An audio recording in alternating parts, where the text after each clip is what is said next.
nous allons utiliser les nombres complexes pour développer cosinus 5θ et sinus 5θ. Alors, qu'est-ce que ça veut dire développer cosinus 5θ? Ça veut dire écrire cosinus 5θ sous la forme d'une somme de cosinus θ et sinus θ avec éventuellement des puissances. Alors, on part en fait de l'expression complexe cosinus 5θ plus i sinus 5θ. Mais ceci, c'est exponentielle 5iθ. Par la formule de Moivre, ceci c'est aussi exponentielle iθ à la puissance 5. Et on réutilise la formule de Moivre, ça c'est cosinus θ plus i sinus θ à la puissance 5. On va maintenant, à l'aide du binôme de Newton, développer cette expression et on identifiera partie réelle et partie imaginaire avec les parties réelles et les parties imaginaires de cette expression. Alors il faut maintenant développer cette expression à l'aide de la formule du binôme, ce qui nous donne cosinus 5θ plus ensuite 5 fois donc cosinus 4θ plus i fois sinus θ. Ensuite, on a 10 fois cosinus cube θ et sinus, i sinus θ au carré, donc ce qui nous donne moins 10 fois cosinus cube sinus carré. Et on continue avec moins 10i cosinus carré θ sinus cube θ plus 5 cosinus θ sinus 4θ plus i sinus 5θ. Il nous reste maintenant à identifier les parties réelles et les parties imaginaires dans ces deux expressions pour en déduire que cosinus 5 fois θ, c'est donc cosinus 5θ moins 10 fois cosinus cube θ sinus carré θ plus 5 fois cosinus θ sinus 4θ. Et même chose pour sinus 5θ, qui est donc la partie imaginaire.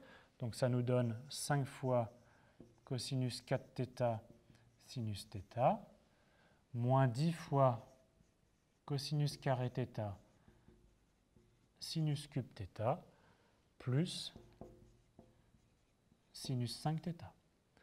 On remarque que dans cosinus 5θ, ici, la somme des exposants à chaque fois fait 5. 5, 3 plus 2, 1 plus 4. Ici, 4 plus 1, 2 plus 3 et 5.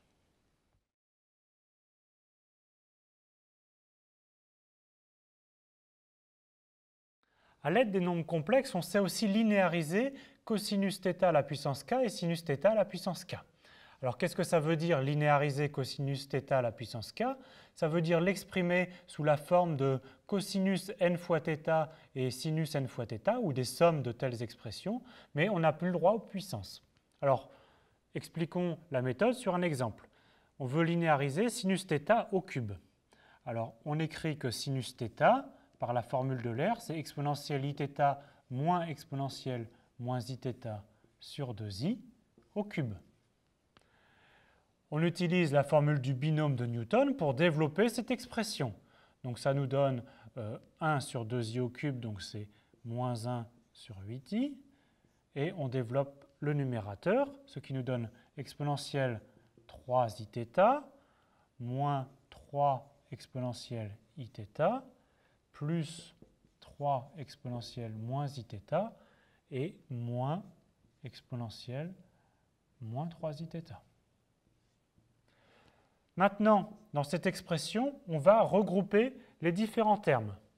Donc on va en fait regrouper exponentielle 3iθ avec moins exponentielle 3iθ.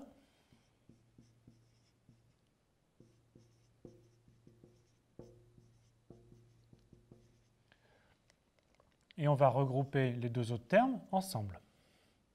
Donc sous la forme moins 3 facteur de exponentielle iθ moins exponentielle moins iθ. Et maintenant, il faut reconnaître ici par les formules de l'air des cosinus et des sinus. Alors ici, que des sinus. Donc ça nous donne moins 1 sur 4. Ici, on reconnaît l'expression de sinus 3θ avec un facteur 2i près qu'on a compté. Donc c'est ce qui nous donne sinus 3θ. Et ici, on reconnaît un facteur 2i près, sinus θ. Et donc on a exprimé sinus θ au cube qu'avec des sinus éventuellement de 3θ, θ, ça aurait pu être des k fois θ ou aussi des cosinus, k fois θ, mais en tout cas on n'a plus de puissance. Cette linéarisation sera très utile au moment de calculer les intégrales. Pour calculer l'intégrale de sinus cube θ, eh bien, en fait, il est beaucoup plus facile de calculer cette intégrale-là.